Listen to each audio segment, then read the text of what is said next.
রাজধানীর আজিমপুরের একটি বাসায় ঢুকে দিনে দুপুরে নগদ টাকা ও স্বর্ণালংকার লুটের পর ৮ মাসের একটি শিশুকে তুলে নিয়ে গেছে দুর্বৃত্তরা। পুলিশ জানায়, গতকাল কোয়ার্টারের লালবাগ টাওয়ারের পাশের ওই বাসা সাবলেটে ভাড়া নেন ফারজানা নামের এক তরুণী।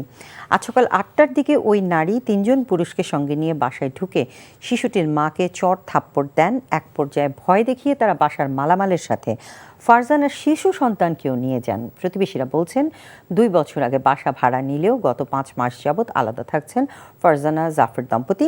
এই ঘটনায় এখনও থানায় কোনো অভিযোগ দেয়নি ভুক্তভোগীর পরিবার, তবে স্বতঃস্ফূর্তভাবে ঘটনার তদন্ত শুরু করেছে পুলিশ।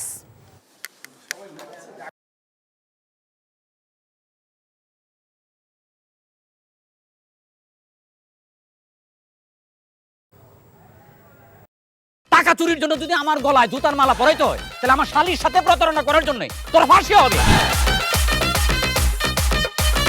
দুলা ভাই, আপনার তো ঘর জামাই বইলা একটা পরিচয় আছে, আমার তো তাও নাই।